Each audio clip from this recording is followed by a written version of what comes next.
एक राजा की पुत्री, एक राजा की पत्नी और माता लक्ष्मी का अवतार होते हुए भी माता सीता ने अपने जीवन में जितने दुख सहे उतने दुख शायद ही किसी ने सहा होगा। माता सीता के जीवन से हम ऐसी ऐसी बातें सीख सकते हैं जो जीवन में हमें हमेशा आगे रखेंगी और मुसीबतों में हमें टूटने नहीं देंगी। ये जरूरी नहीं है कि अगर आप महलों में जाते हैं तो आपको महलों का सुख प्राप्त होगा। एक राजा की पुत्री होते हुए भी और एक राजा की पत्नी होते हुए भी माता सीता को जंगलों में वन वन भटकना पड़ा था। पहले तो पति को 14 वर्षों का वनवास मिला, फिर माता सीता भी उनके साथ जंगलों में भटकती रहीं। फिर उन्हें रावण हड़ के ले गया। वहाँ पे वे 12 महीने तक रावण की प्रताड़ना सहती रहीं और एक ही पेड़ के नीचे सर्दी, गर्मी और बरसात का मौसम झेला। उस समय उन्हें कितना कष्ट हुआ होगा। माता सीता के व्यक्तित्व से हमें बहुत कुछ सीखने को मिलता है। अगर हम माता सीता के इन गुणों को अपना लेंगे तो किसी भी परिस्थिति का हम आसानी से सामना कर सकते हैं और परिस्थितियां हमें तोड़ नहीं पाएंगी और ना ही कभी हमारा मनोबल कम होगा। माता सीता का स्वभाव और चरित्र कुछ ऐसा था कि वे कभी भी तोड़ने में विश्वास नहीं रखती थी।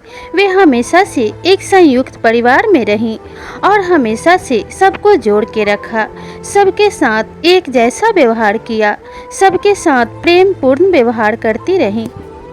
अगर हम माता सीता के इन गुणों को अपना लेंगे तो कैसी भी परिस्थिति का सामना करने में हम सक्षम हो जाएंगे। तो आइए दोस्तों, वीडियो में आगे बढ़ने से पहले अगर आप इस चैनल पर नए हैं तो चैनल को सब्सक्राइब कर लीजिए और साथ में लगे बेल आइकन बटन को भी प्रेस कर लीजिए ताकि ऐसी ही ज्ञानवर्धक और रोचक प्रसंग आपको समय समय पे और सबसे पहले मिलती रहें।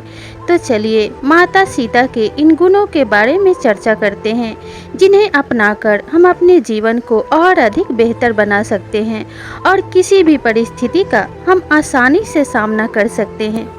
माता सीता के जीवन से हमें पहली बात यह सीखने को मिलती है कि हमें हमेशा संयुक्त परिवार में रहना चाहिए। माता सीता बचपन से ही एक संयुक्त परिवार में रहीं, अपने बहनों से प्रेम किया, अपने माता पिता चाचा चाची का आदर किया। उसी प्रकार से वे ससुराल में भी अपने बहनों से कभी अलग नहीं हुई, अपने देवर और सास ससुर का कभी अपमान नहीं किया, सबको सम्मान दिया और सबके साथ प्रेम पूर्वक रहीं। वे जब तक रहीं सबके साथ प्रेम बांटती रहीं और बदले में सम्मान पाती रहीं। आज के परिवारों में अलग रहने की परंपरा बढ़ती जा रही है।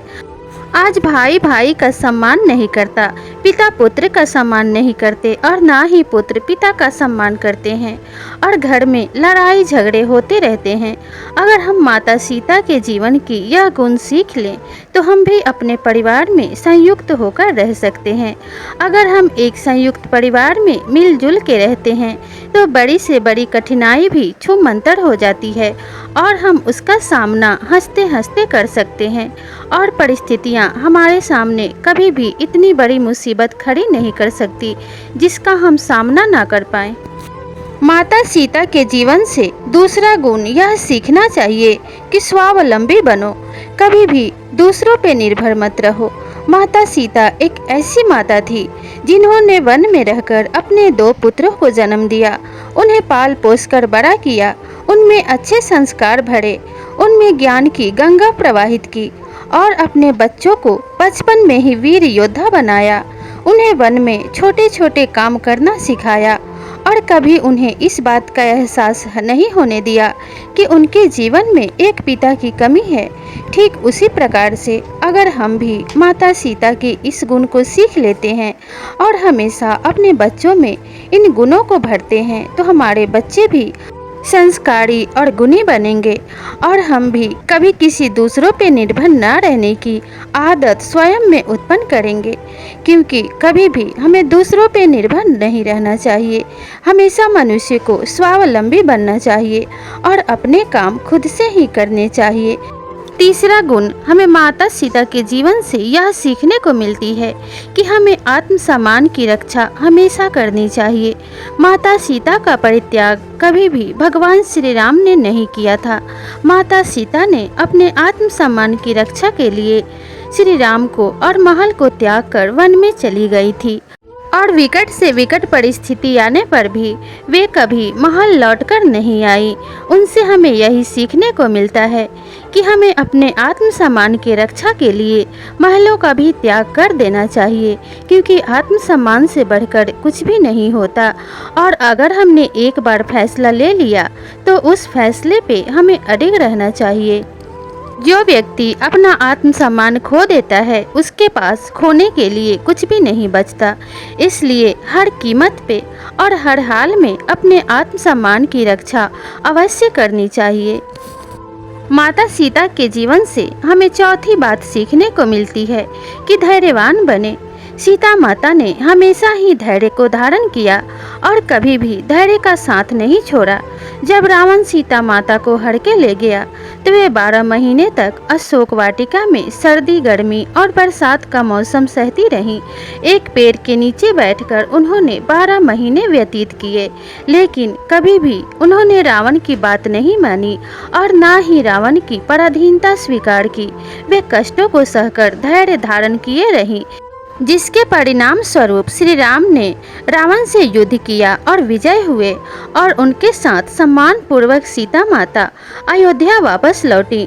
अगर उन्होंने धैर्य छोड़ा होता और रावण की बात मान ली होती तो वे कभी भी अयोध्या नहीं लौट पाती।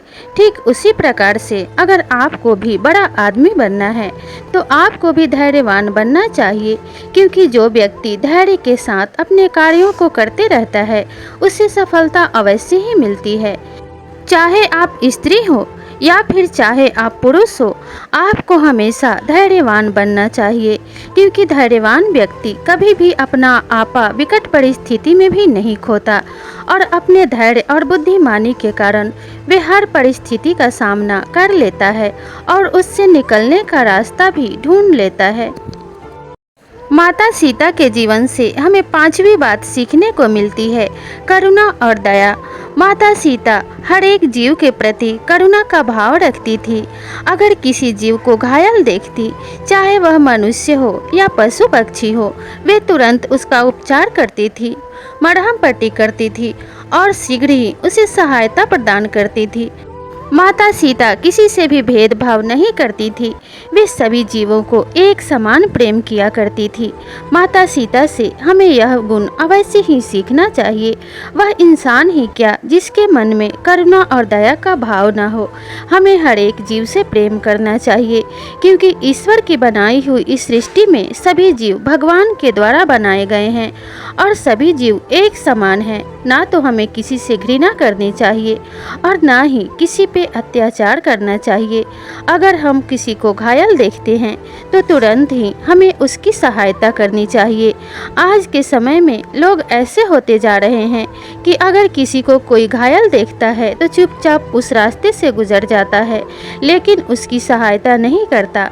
तो माता सीता ने हमेशा ही दूसरों की सहायता की, दूसरों के सहायता के लिए अपने सुखों का परित्याग किया।